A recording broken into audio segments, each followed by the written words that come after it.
C'est un plaisir de faire des enquêtes. Le Monde étant devenu progressivement une institution, on voulait nous le remettre au cœur du journalisme. L'enquête journalistique a quelque chose de jubilatoire. L'essentiel de ces attaques, Jean-Claude Méry les réserve au RPR. Avec une révélation de taille, une rencontre à Matignon en 86 avec Jacques Chirac. À partir du moment où c'est dans le monde, ça prend une toute autre tournure, une toute autre valeur. C'est la vie politique elle-même qui se trouve chahutée. Et donc les ennemis vont devenir légion. Les journalistes d'enquête savent que ça fait partie du métier. Quand vous êtes sur une information le premier et le plus complet, vous êtes le meilleur. Bonjour, bienvenue dans Mémoire d'un monde, le podcast qui croise l'histoire politique française de ces 30 dernières années avec celle du quotidien français de référence, le journal Le Monde. Et pour transmettre cette mémoire, je suis avec Jean-Marie Colombani, ancien directeur du Vénérable Journal. Bonjour Jean-Marie. Bonjour Hélène. Dans l'épisode précédent, nous avons raconté comment, après votre arrivée au Monde, vous aviez imposé, Jean-Marie, une nouvelle formule pour redresser les ventes avec succès. Une question de forme, mais sur le fond aussi, vous avez changé le journal en mettant l'accent sur le journalisme d'investigation. Le journalisme d'investigation, c'est précisément ce dont on va parler aujourd'hui. Avec nous dans cet épisode consacré au Monde et au monde des affaires, Hervé Gattegno. Vous avez été journaliste d'investigation au Monde dès 1994. Vous avez fait partie de ce service qui a dévoilé de nombreuses affaires. Il y avait déjà eu des enquêtes, certaines assez retentissantes. Il y a évidemment la une du Monde sur la troisième équipe dans l'affaire Greenpeace. Il y avait eu le dévoilement par le journal du scandale des Irlandais de Vincennes. Donc là, il s'agissait d'une enquête truquée avec la fabrication de fausses preuves pour compromettre des activistes irlandais dans un attentat qu'ils n'avaient pas commis. Donc tout ce travail de contre-enquête, un pur travail d'investigation journalistique, avait été fait par Le Monde et avait beaucoup contribué à la réputation du journal dans ces années-là. Donc ensuite, à partir de 1994-1995, il y a clairement au journal une volonté affichée de porter l'enquête journalistique encore un peu plus haut et d'en faire un des piliers de la réputation du journal et aussi potentiellement un pilier de la stratégie commerciale du journal parce que l'investigation est en vogue à ce moment-là dans la presse de toutes les grandes démocraties et en France depuis un certain nombre d'années, portée au départ par les News Magazine, puis ensuite par quelques quotidiens, dont Le Monde avec les enquêtes dont j'ai parlé. Donc cette volonté, elle s'incarne d'abord par les responsabilités prises dans la rédaction par Edoui Plenel, qui est un des journalistes un peu emblématiques de ce mode de traitement et de ce mode d'enquête. Edoui Plenel étant appelé à prendre des responsabilités importantes au sein du journal après l'élection de Jean-Marie Colombani à sa tête, on constitue véritablement à l'intérieur de ce qui s'appelait les infogénés, donc le service des informations générales, une sorte de petit service dans le service d'investigation, d'enquête avec plusieurs journalistes. C'est dans ce contexte que moi j'entre au journal au printemps 1994. Et donc là, en effet, clairement, nous nous donnons pour objectif de révéler des informations, si possible des informations incisives, dérangeantes pour les pouvoirs. Et en effet, on y met une dimension, je dirais, politique, non pas au sens partisan du terme, mais parce que nous considérons, le journal considère que c'est un instrument nécessaire de la vie démocratique et qu'un grand journal comme Le Monde ne peut rester un quotidien de référence sans apporter ses propres enquêtes et sans mettre sur la table, dans le débat public, des informations qui montrent les abus de pouvoir, les mauvaises pratiques, la corruption, les mensonges. C'est ça notre feuille de route en quelque sorte à l'époque.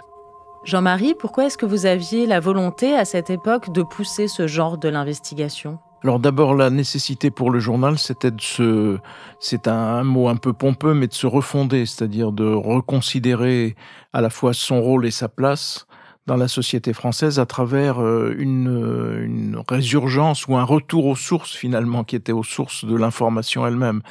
Le Monde étant devenu progressivement une institution, on voulait nous le remettre au cœur du journalisme. C'est en fait une aventure collective, donc c'est inséparable par exemple d'Edoui Plenel que je nommerai à la direction de la rédaction, mais aussi d'autres journalistes dont Hervé Gattegno qui était évidemment totalement dédié à cela. L'idée c'était de remettre le journal dans l'actualité et de réobéir au fond à un commandement très très simple qui est quand vous êtes sur une information le premier et le plus complet, vous êtes le meilleur. Donc il fallait réinstaller un peu cette conscience-là et cette hiérarchie-là dans un journal qui s'était auparavant un peu trop reposé sur ses lauriers et qui, en tant qu'institution, considérait qu'une information n'était intéressante que quand il en traitait lui. Non, ce qu'on voulait et ce qu'on avait donné comme consigne, c'était de refaire un journal complet tous les jours. Et un journal complet tous les jours, ça comporte des disciplines qu'on ne couvrait pas auparavant, mais aussi une attention aux enquêtes qui étaient plus grandes qu'avant. Est-ce que Le Monde se place en précurseur du journalisme d'investigation en France ? Ce qu'il faut bien voir, c'est que, en s'engageant dans cette voie, Le Monde rompait avec une tradition institutionnelle presque conformiste, notamment vis-à-vis du milieu politique et vis-à-vis de la classe politique. Auparavant, c'était réservé à la lecture du Canard enchaîné. Dans le Canard enchaîné, on voyait bien qu'on pouvait être au courant des éventuelles malversations du groupe Elf dans tel ou tel pays africain, de tel ou tel réseau d'argent qui liait tel chef d'État africain et tel parti politique. C'était le Canard enchaîné, donc c'était... Mais à partir du moment où c'est dans Le Monde, ça prend une toute autre tournure, une toute autre valeur presque. C'est la vie politique elle-même qui se trouve chahutée. Et donc les ennemis vont devenir légion, les ennemis du monde. Et tout cela va culminer au moment de la sortie du livre de Pierre Péan, La face cachée du monde, qui était très exactement destiné à dénoncer le rôle du monde et la puissance retrouvée de l'audience du monde, et notamment dans ses affaires, pour nous faire taire, pour nous faire reculer. Et donc c'était d'ailleurs une opération où apparaissaient en même temps Roland Dumas et l'entourage de François Mitterrand, mais Jacques Chirac aussi, Dominique de Villepin et leurs entourages. Donc il y avait en fait une conjonction de tous ceux que Le Monde avait dérangés. Mais il n'avait pas pour objectif de déranger à dessein, mais il avait pour objectif d'apporter l'information et encore une fois d'apporter sa pierre aussi à la quête par la justice de son indépendance. C'est vrai que l'investigation, c'est un genre très noble dans le journalisme et qui motive d'ailleurs pas mal de vocations. Et pourtant, il a aussi ses détracteurs. Hervé Gattegno, vous avez connu ça ? L'investigation, c'est un genre qui n'a pas que des amis. À l'extérieur des journaux, évidemment, ça va sans dire, mais à l'intérieur des journaux aussi, parce que ça bouscule des usages, des traditions, des compagnonnages qui existent forcément à l'intérieur d'une rédaction. Et donc, les enquêteurs, ce sont des apporteurs de mauvaises nouvelles. Ils prennent la place qui, d'ordinaire, était réservée à d'autres. Il faut très vite bousculer le chemin de fer du journal et donc supprimer ou raccourcir un article pour rajouter un scoop inattendu et qui en plus va fâcher le journal avec tel ou tel. Donc oui, évidemment, il y a des petites réticences, mais à l'époque, moi j'ai le sentiment que on est quand même porté par un élan collectif. Globalement, toute la rédaction est d'accord pour faire ça et on essaye de le faire, enfin nous qui le faisons, nous sommes quelques-uns, et on essaye de le faire dans un état d'esprit qui est celui du journal, c'est-à-dire que on essaye autant que possible de pas remplacer l'information par la morale. Donc il y a un débat dans la société française dans ces années-là pour moraliser la vie publique. Et donc, nous y contribuons à notre façon et nous avons conscience d'y contribuer. Mais nous, ce que nous essayons de faire vraiment, c'est d'apporter des informations neuves et de ne pas commenter au fond nos propres informations. Il y a un éditorial du Monde, parfois, mais pas toujours d'ailleurs sur les informations que nous révélons. Et donc, de ce point de vue-là, on s'inscrit dans un élan collectif. Bien sûr qu'il y a un petit groupe de 3, 4, 5 journalistes qui font des enquêtes dans le journal. Nous ne sommes ni une avant-garde, ni une cellule cachée ou dissidente à l'intérieur du journal. Nous nous inscrivons dans le collectif du journal et moi j'ai la faiblesse de penser que c'est pour ça que ça fonctionne. Donc on n'est pas des vilains petits canards, ni des pièces rapportées du journal. On est dans le journal. Un débat existe à l'intérieur du service société de l'époque sur le traitement de la justice elle-même, c'est-à-dire doit-on se contenter de suivre le travail de la justice lorsqu'elle enquête sur des puissants, sur des grandes entreprises, sur des politiques, sur des membres du gouvernement, ou doit-on éventuellement parfois être en avance de la justice ou à côté du travail de la justice et donc apporter nous-mêmes des témoignages, des pièces, des révélations que la justice n'a pas entre les mains. Et là-dessus, à l'époque, tout le monde n'est pas forcément d'accord. Il y a plusieurs écoles.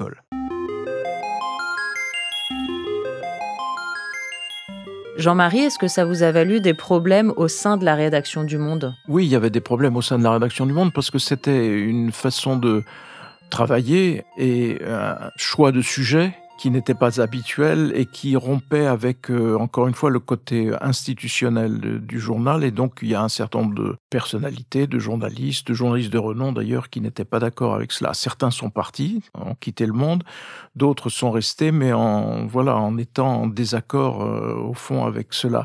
Ce sur quoi j'insistais, en tout cas, c'était qu'on était face à un impératif très simple.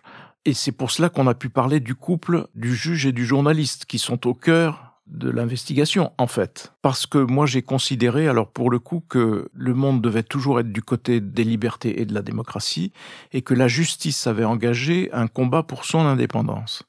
Et donc, ça nous paraissait un combat juste de rééquilibrer les pouvoirs, parce que la justice n'était pas un pouvoir, précisément, elle avait toujours été soumise. Et donc, la quête par la justice de son indépendance valait que le Monde la soutienne. Et donc, on a objectivement soutenu les magistrats dans leur quête d'indépendance. Et ce pourquoi, d'ailleurs, on a été très critiqué parce qu'on mettait en cause, en effet, les liens que des journalistes avaient pu nouer avec des juges et qui faisaient que le Monde était mieux renseigné que d'autres ou que le Monde sortait des affaires que d'autres ne pouvaient pas sortir. Et comme ça chahutait beaucoup, en fait, l'image du journal, même si ça a été un franc succès sur le plan de la diffusion de l'audience du journal, de son poids dans la société aussi, ça quand même remettait en cause un certain nombre d'idées reçues sur le journal ou un certain nombre de façons de travailler qui étaient un peu traditionnelles et qui étaient bouleversées. Donc ces réactions étaient d'une certaine façon normales. Mais en interne, les gens qui n'étaient pas d'accord avec ça, c'était parce que ça les mettait à mal avec leurs sources ou que c'était trop turbulent ? C'est parce que du coup, ça ne cadrait pas avec l'image qu'ils avaient eux-mêmes du journal, d'une part, et d'autre part, dans la gestion alors purement interne, c'était des enquêtes et des papiers qui arrivaient souvent à la dernière minute. La grande technique des journalistes d'investigation, c'était de délivrer leurs papiers à la dernière minute de façon à ce qu'il y ait le moins d'intervention possible sur leurs papiers. Et donc, il y avait aussi ce côté gestion qui irritait beaucoup de ceux qui étaient dans la chaîne de production, qui mettaient en page, qui relisaient, qui titraient, etc. Mais ensuite, c'est rentré dans les mœurs, après. Donc, à la preuve, encore aujourd'hui, Gérard Davet, Fabrice Lhomme perpétuent cette tradition. Et peut-être que c'était ça aussi, il y avait un sorte de début de starification de certains journalistes. Oui, il y avait aussi absolument, et c'est vrai, de starification et au fond, presque de captation de l'image du journal par un certain nombre de journalistes qui ensuite, de leurs enquêtes faisaient des livres, ainsi de suite. Mais ça, c'est des choses qui se sont développées après mon départ, si j'ose dire.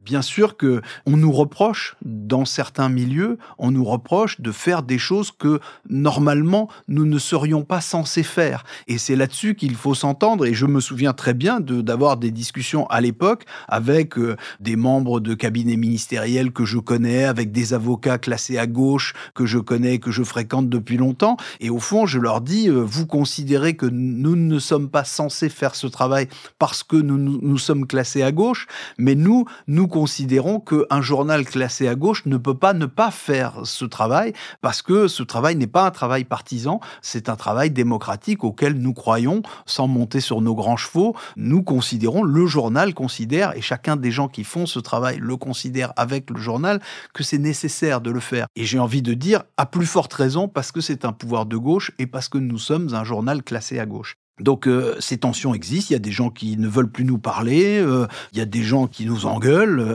pour dire les choses, il y a des menaces de poursuite et il y a parfois des poursuites. Il y a des rapports très conflictuels avec Bernard Tapie, qui est membre du gouvernement, alors qui l'est d'abord, puis qui ne l'est plus, puis qui le redevient, mais qui est proche du président de la République, soutenu par lui, alors même qu'il est empêtré dans des affaires. Donc bien sûr que ça crée des antagonismes et que ces antagonismes provoquent des ondes de choc qu'on ressent jusqu'à l'intérieur du journal. Parce que à l'intérieur du journal, il y a des gens qui n'ont pas très envie qu'on mette en cause tel ou tel, ou qui en ressentent eux-mêmes les conséquences sur leur propre travail.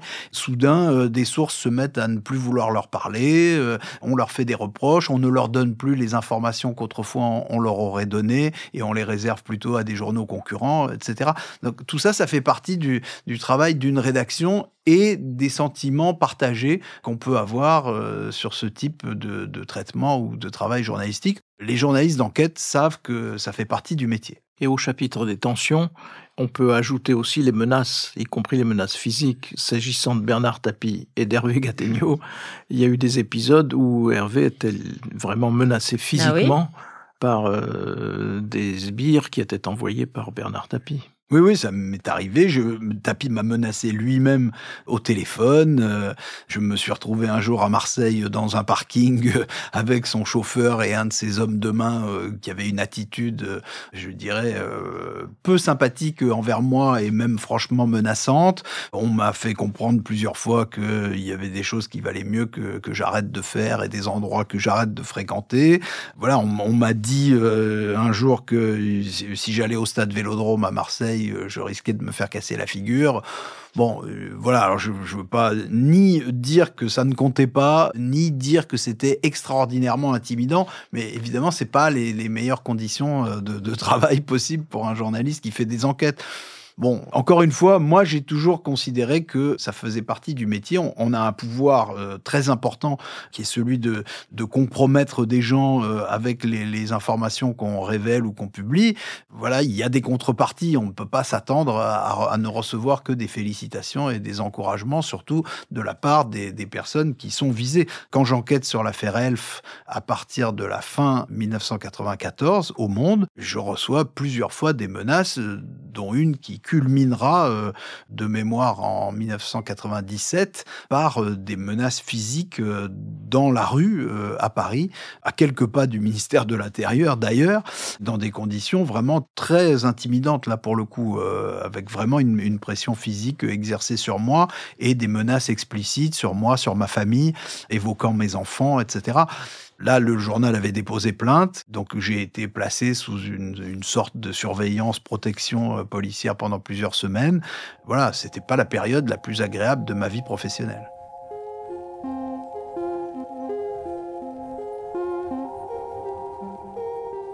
Alors, ça m'est arrivé d'avoir peur, pas tellement dans les affaires politico-financières, comme on dit. Moi, j'ai ressenti une ou deux fois, en beaucoup d'années de métier, une ou deux fois une vraie peur, mais c'était plutôt dans des affaires liées au banditisme. Et alors, pour le coup, après avoir quitté le Monde, lorsque j'étais au Point, j'ai fait des enquêtes sur la pègre marseillaise et ses liens avec le monde politique. Et là, une ou deux fois, il y a eu des menaces explicites contre moi qui, pour le coup, m'ont dissuadé d'aller à Marseille pendant un certain temps. Dans la période dont on parle, non, moi, je n'avais pas de regrets. Encore une fois, ce n'est pas que je prenais pas ça au sérieux, mais franchement, ça ne me faisait pas peur. Moi, je pensais que peut-être à tort, mais je pensais que le journal était très puissant, que le journal était un peu une sorte d'institution et que même si on nous menaçait, qu'on nous attaquait, qu'on nous critiquait, qu'on nous faisait des reproches, personne n'oserait s'en prendre réellement à nous. J'ajoute que je n'avais pas du tout de regrets sur ce que je faisais comme journaliste d'enquête parce que, encore une fois, je considérais que c'était vraiment nécessaire et je ne fais pas l'hypocrite. C'est un plaisir de faire des enquêtes. Moi, je ne suis ni chasseur ni pêcheur à la ligne, mais l'enquête journalistique a quelque chose de jubilatoire et moi, je l'ai toujours ressenti comme ça. Avoir une information que les autres n'ont pas, la publier, et en plus, nous, le travail au Monde fait que ce travail-là se fait la nuit. Et donc, la nuit, en solitaire, écrire un article dont on sait qu'il va paraître en une du journal quelques heures plus tard et que tout le monde, peu ou prou, va le commenter dans les 24 ou les 48 heures qui suivent, pour un journaliste, c'est quelque chose d'absolument jubilatoire et très intense. Donc, bien sûr que non, on ne regrette pas du tout d'avoir fait ça. Et même parfois, quand on arrête de le faire, on regrette de ne plus le faire.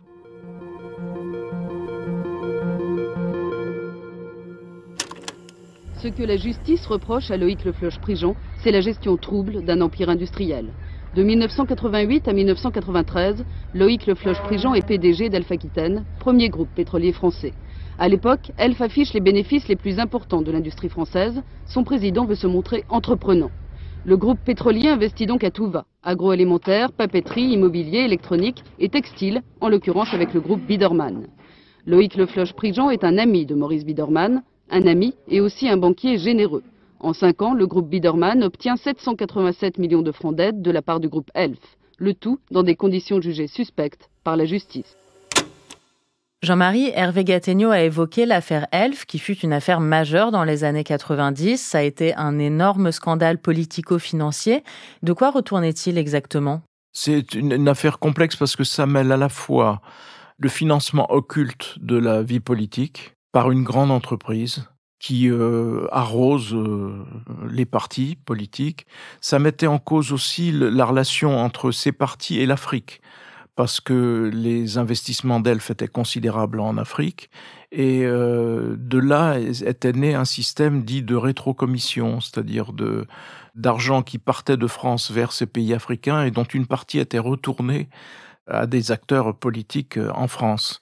Et le patron d'Elf de l'époque était au cœur de tout cela. Donc, Loïc Le Floch-Prigent, le dirigeant de Elf. À l'époque aussi, c'était comme nous étions dans l'ère Mitterrand, il y avait aussi un côté lutte d'influence entre Mitterrand, les socialistes d'un côté, et puis les Jacques Chirac et les siens de l'autre, avec, comme j'allais dire, ex-chasse gardée, tel ou tel pays africain et tel ou tel pays où Elf avait non seulement de puissants intérêts, mais de puissants relais. Donc c'est un petit peu tout cela qui fait l'affaire Elf et qui va beaucoup abîmer l'image des dernières années de François Mitterrand au pouvoir. Hervé Gattegno, vous avez travaillé précisément sur cette affaire. Quand j'ai fait une série d'articles accusant Roland Dumas lorsqu'il était président du Conseil constitutionnel dans l'affaire Elf, et il a fini par démissionner du Conseil constitutionnel, notamment sous les coups de boutoir du journal, et je me souviens très bien d'avoir eu des conversations à l'intérieur du journal avec des journalistes qui étaient mes aînés, qui étaient plus anciens que moi et qui avaient connu Roland Dumas en d'autres époques et qui m'interrogeaient. Ils ne me faisaient pas de reproches, ils ne me sermonnaient pas, mais ils m'interrogeaient en me demandant si vraiment j'étais sûr que c'était grave à ce point-là et si ça méritait une telle obstination qui passait parfois à l'extérieur pour de l'acharnement. Au fond, est-ce que le jeu en valait la chandelle et est-ce qu'on n'était pas en train finalement de flétrir un personnage qui, à sa façon, même avec sa part d'ombre, était un des héros de la geste mitterrandienne. Et donc, j'ai eu plusieurs fois ces conversations avec des confrères du Monde pour qui j'avais, pour certains, beaucoup de respect et d'admiration. Et donc, je leur disais que, bien sûr qu'on était porté par cet élan et que peut-être parfois on avait tendance à en faire beaucoup, à écrire plus long qu'il n'aurait fallu, à répéter plusieurs fois dans la même semaine les mêmes choses, mais que sur le fond j'étais convaincu que ce qui se passait était assez grave et que Roland Dumas était pris à son propre piège à force d'avoir voulu fréquenter tous les mondes à la fois.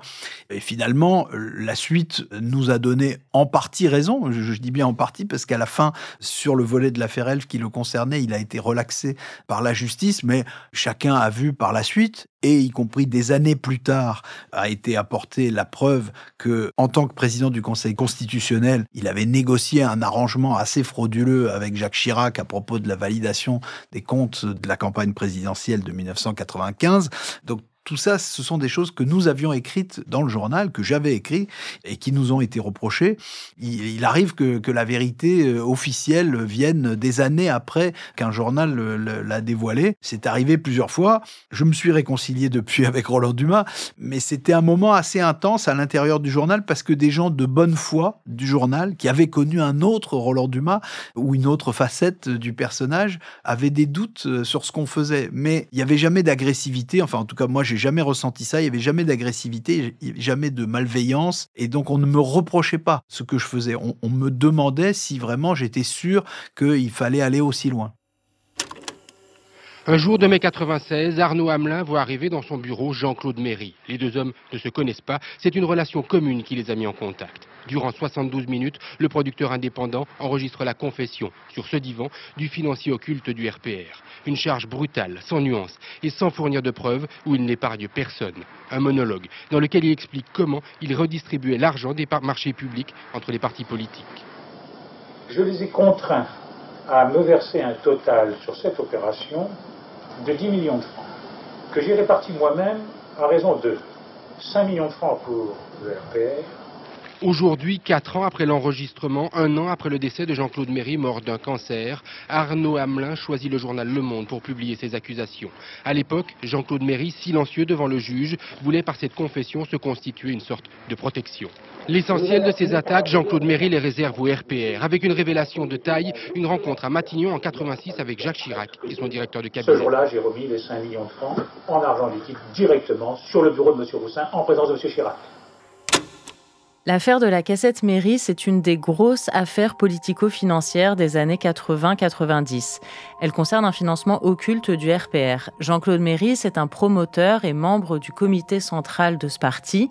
Il est poursuivi et mis en détention dans le cadre d'une affaire de favoritisme, l'affaire des HLM de Paris. Suite à quoi, le RPR le lâche et sa femme le quitte. Il décide alors d'enregistrer une confession filmée au printemps 96. Ce sera la fameuse cassette Méry. Elle va rester dans les cartons quelques années, mais après la mort de Jean-Claude Méry, en juin 99, elle sort. Et elle sort grâce à vous, Hervé Gattegno. Alors la cassette Méry, c'est un épisode dont un journaliste d'investigation ne peut pas être fier. Je suis rétrospectivement fier du courage que nous avons eu collectivement de publier ce document, de le mettre en une du journal et de lui donner l'importance que nous lui avons donnée. Pour ce qui est de l'enquêteur que j'étais, je n'ai jamais fait un scoop aussi facile. Un jour, un confrère qui s'appelait Arnaud Hamelin, un producteur de télévision, a téléphoné au journal. Il cherchait à joindre Edoui Plenel. Il a appelé le standard, il a essayé, on l'a basculé sur la ligne téléphonique d'Edoui Plenel. Ça n'a pas répondu. L'assistante d'Edoui Plenel a fini par décrocher. Elle a dit à Arnaud Hamelin qu'il n'était pas là et elle a dit qu'en son absence, il fallait parler à Hervé Gattegno et donc elle m'a transféré l'appel. J'ai pris cet appel. J'ai eu en ligne quelqu'un qui m'a dit « Est-ce que vous savez qui est Jean-Claude Méry ?» Je lui ai dit « Oui, je sais parfaitement qui est Jean-Claude Méry. » J'avais écrit des dizaines d'articles sur Jean-Claude Méry, qui était un personnage important du système de financement occulte du RPR autour de la ville de Paris, à l'époque où Jacques Chirac en était le maire. Donc je connaissais par cœur cette histoire, j'avais beaucoup enquêté sur ce dossier, et donc je savais très bien de quoi il me parlait. Et au téléphone, il me dit « J'ai un document à vous montrer, c'est un document vidéo, est-ce que vous accepteriez de venir le voir ?» Je lui ai dit oui, on a pris rendez-vous. Je suis allé avec un des journalistes avec qui je travaillais à l'époque au journal, Fabrice Lhomme en l'occurrence. Et donc, nous sommes allés tous les deux, Fabrice et moi, de mémoire à Neuilly, au siège de son agence, un vendredi après-midi. On s'est enfermés, il a baissé les stores, nous étions dans le noir et sur un écran de télévision, pas très grand, il nous a diffusé cette cassette qui durait, je dirais bien, une bonne heure. Et sur cette cassette apparaît donc Jean-Claude Méry, l'homme que j'avais vaguement croisé quelques années auparavant, à qui j'avais plusieurs fois vainement essayé de parler et qui m'avait toujours refusé et qui était mort entre-temps. Et donc j'ai l'impression de voir un fantôme sur cet écran de télévision qui se met comme ça, sans être interrompu, comme un espèce de flot de paroles, à raconter sa vie et ce qu'il a fait pour le RPR et ce qu'il appelle lui-même le système Chirac. Et donc là, Fabrice Lhomme et moi, on regarde ça, on écoute ça et on est absolument médusés, on ne dit pas un mot. Au bout d'un moment, je sors un carnet, je prends quelques notes, je note les phrases importantes et ça dure et il en rajoute, il raconte des détails, comment il a apporté une valise d'argent à la mairie de Paris pour qu'elle soit remise à Jacques Chirac, des détails sur des attributions de marchés publics faussées, enfin des informations de plus en plus accablantes et de plus en plus compromettantes, dites par l'homme qui a participé et en partie mis en place ce système frauduleux. Quand la cassette se termine, Arnaud Hamelin rallume la lumière et nous dit « Alors, qu'est-ce que vous en pensez ?» Et je lui dis, c'est ahurissant, est-ce que vous pouvez nous dire d'où ça sort? Et donc là, il m'explique la petite histoire, que je vous raconte pas en détail, peu importe, mais la petite histoire, c'est que donc Méry, se sachant malade et pensant qu'il allait mourir, il était atteint d'un cancer, se dit, moi je vais pas me laisser faire, et donc il essaie de négocier avec un certain nombre d'entreprises qui lui doivent de l'argent, le remboursement des sommes qu'il estime dues. Lui-même est dans une situation financière très difficile depuis lui qu'il est poursuivi par la justice et il a le sentiment qu'il est lâché par tout le monde. Et il est convaincu, lui, à tort ou à raison, que si les entreprises avec lesquelles il travaillait l'ont lâché financièrement, c'est parce que le pouvoir politique chiracien l'a lâché politiquement.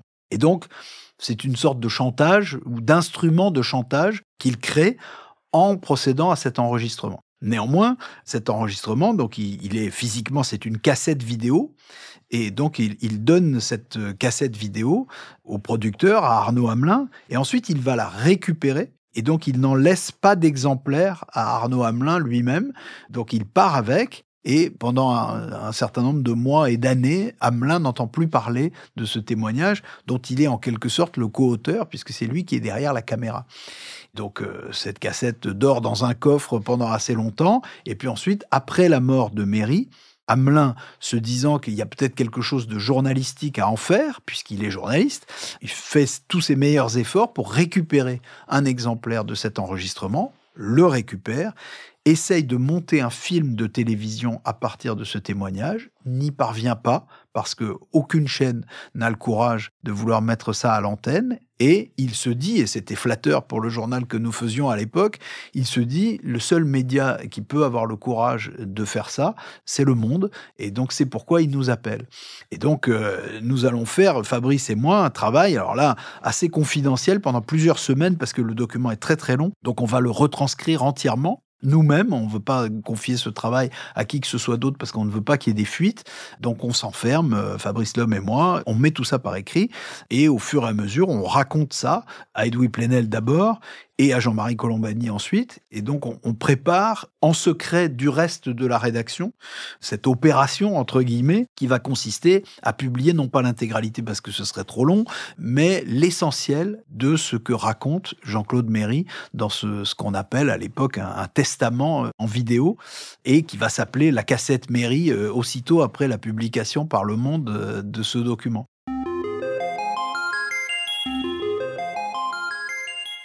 Et donc, on prépare tout ça. Alors, pour le préparer, on fait, nous, Fabrice et moi, un travail, pour le coup, très journalistique.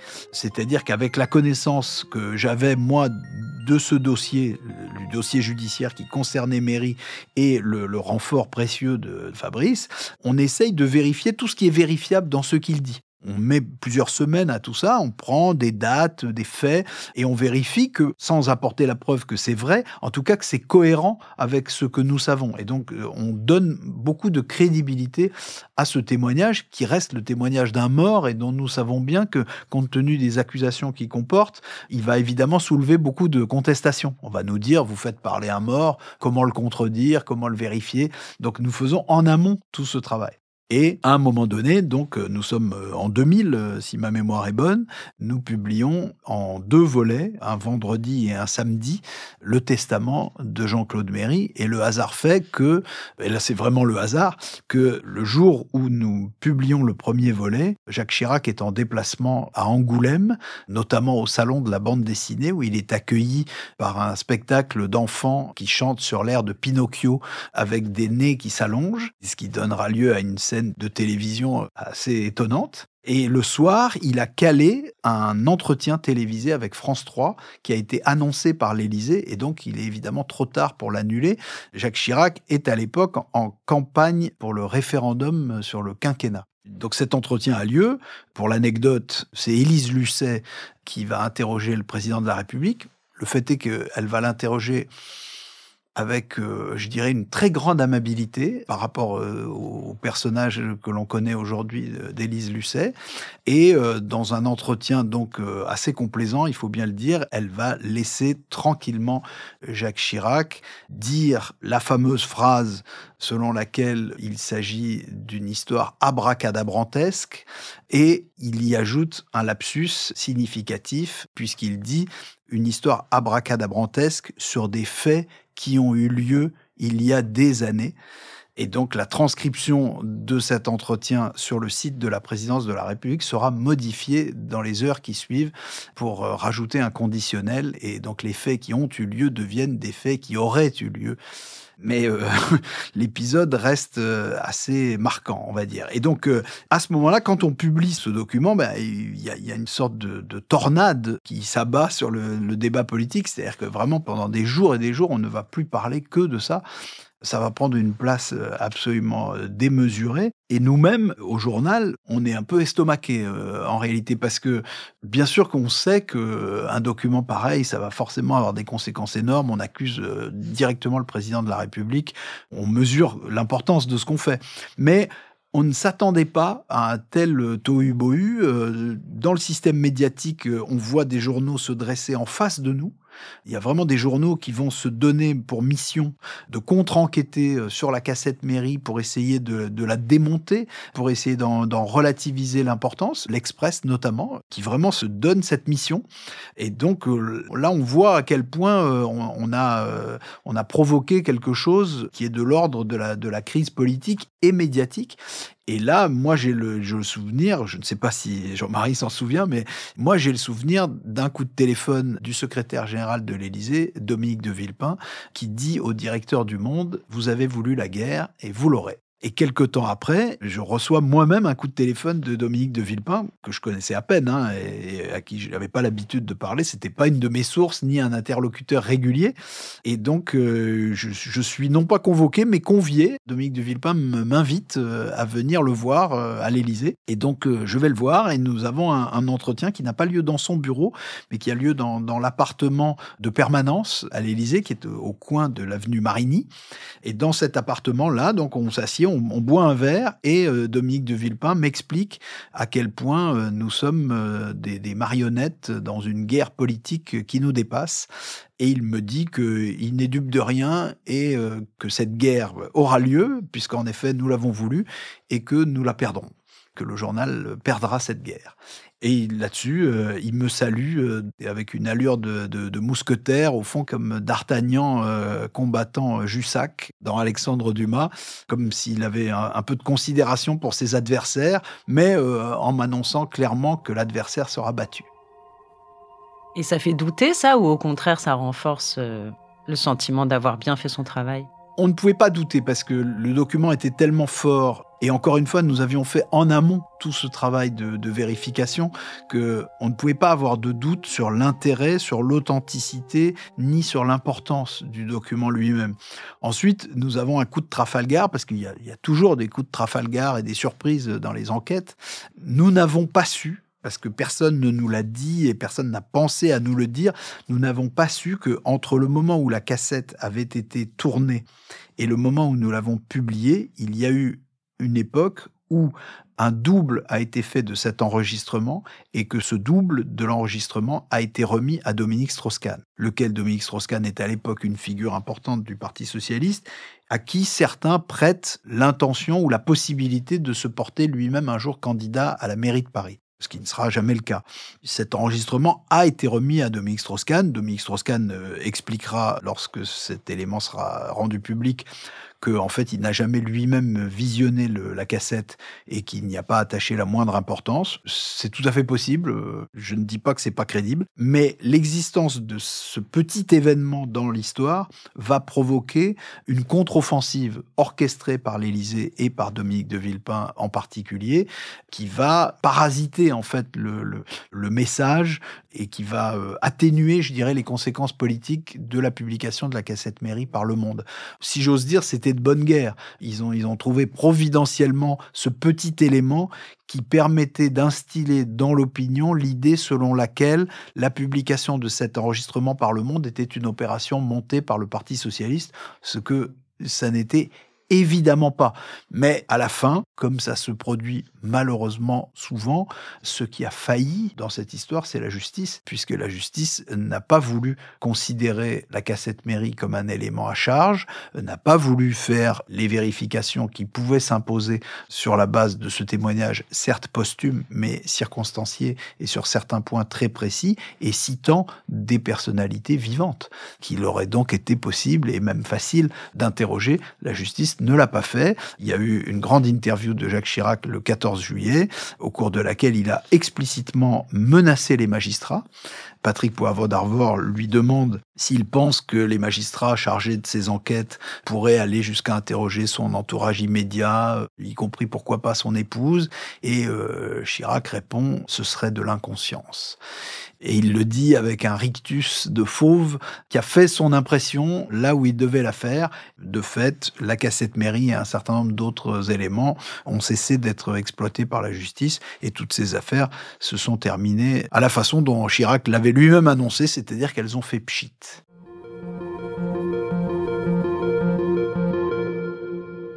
Moi, je me suis trouvé donc dans cette même période convié par Dominique de Villepin. Je ne voulais pas aller à l'Élysée, donc on s'est vu à l'hôtel Bristol, qui est juste à côté de l'Élysée. Et pendant 1 heure, j'ai eu droit à un de Dominique de Villepin me disant « On sait tout ce que vous faites. On sait avec qui vous passez vos vacances, on sait où vous allez, on sait qui vous fréquentez, avec qui vous dînez, avec qui vous déjeunez, etc. » C'était sous l'angle de la menace permanente, comme ça. C'est Dominique de Villepin, pour moi, c'est ça.